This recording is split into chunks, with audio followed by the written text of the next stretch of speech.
नमस्कार, आप देख रहे हैं बिजनेस टुडे बाजार। मैं हूं हर्ष शर्मा।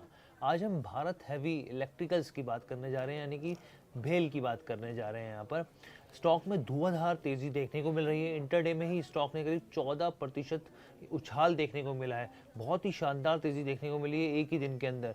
5 दिनों की बात की जाए तो स्टॉक ने करीब 18% रिटर्न दिया, और 6 महीनों की बात की जाए यहाँ पर तो पैसा लगभग निवेशकों का डबल हुआ है। लेकिन आप सोचिए कि एक ही दिन में स्टॉक ने 5 दिनों में जहाँ 18% रिटर्न रहा है, वहीं एक ही दिन में स्टॉक ने 14% इतना ज़बरदस्त रिटर्न कैसे दिया, और आगे क्या इसमें अपसाइड दिख रहा है, क्या इसमें आने वाले दिनों में और तेजी आ सकती है। तो तमाम पहलू पर हम लोग चर्चा करेंगे, लेकिन उससे पहले आपसे गुजारिश है कि हमारे चैनल बिजनेस टुडे बाजार को लाइक शेयर सब्सक्राइब करना मत भूलेगा। तो भेल के शेयर में तूफानी तेजी के पीछे की दो मुख्य कारण है, दो मुख्य वजह है। पहली दो वजह है वो है ब्लॉक डील हुई है। करीब 1.51 करोड़ शेयरों का सौदा हुआ है, यानी करीब 1.5 करोड़ शेयरों का यहाँ पे सौदा हुआ है।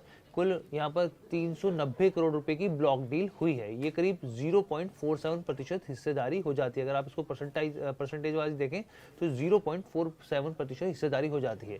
साथ ही 70.67 लाख शेयरों का भी इसमें एक और दूसरी ब्लॉक डील हुई है, यानी करीब 70-70.5 लाख शेयरों की भी ब्लॉक डील हुई है। ये ब्लॉक डील 180 करोड़ रुपए की हुई है। ये कुल हिस्सेदारी का 0.21% है। तो यहाँ पे दो ब्लॉक डील हुई है। इसके पीछे की कारण ये है, और कुछ और कारण भी है, वो भी जान लेते हैं।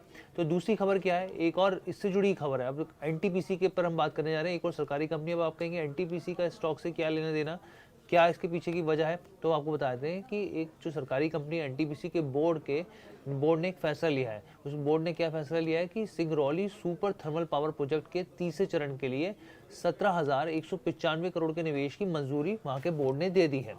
और ये जो प्रोजेक्ट है करीब 80 मेगावाट से ज़्यादा का है। लेकिन यहाँ पर वही सवाल है कि एनटीपीसी के निवेश की मंजूरी मिलने से भेल के शेयर क्यों चढ़ गया है। तो इसके पीछे की वजह जो है, जो एक्सपर्ट्स बताते हैं, उनका कहना है कि सिंगरौली जो प्लांट है उसके निर्माण के लिए भेल एकमात्र बोली लगाने वाली कंपनी थी, इसलिए इसका असर यहाँ पर देखने को मिला है।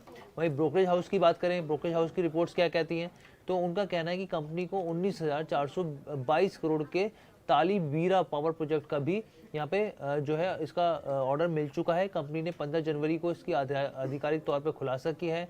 एनएलसी इंडिया से उसे ताली बारा प्रोजेक्ट का यहाँ पर ऑर्डर मिला है। हालांकि प्रोजेक्ट का जो आकार है वो 15,000 करोड़ रुपए का है। तो ये जो वजह थी, इसके कारण जो लगातार ऑर्डर बुक है जो मजबूत होती चली जा रही है भेल की, उसका असर साफ तौर पे यहाँ पे देखने को मिल रहा है। और साथ ही ब्लॉक डील है, ये दूसरा फैक्टर ये भी काम कर रहा है।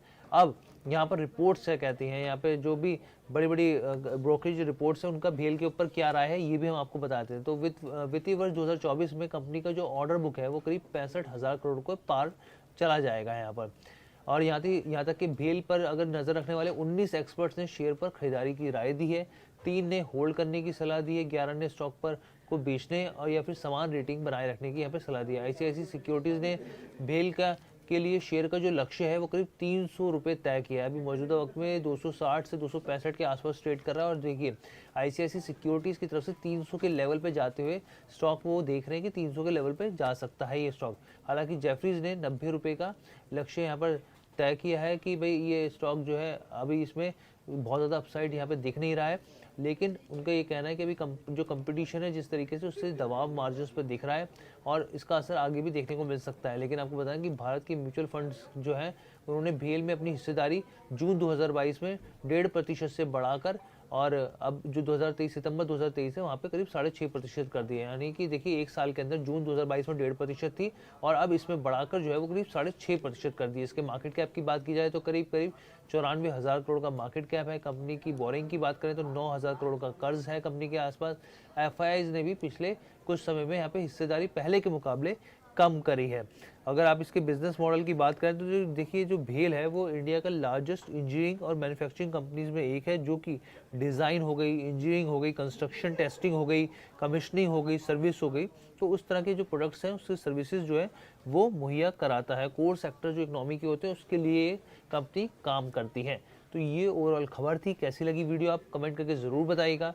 बिजनेस टुडे बाजार के साथ जुड़ने के लिए आपका बहुत बहुत धन्यवाद।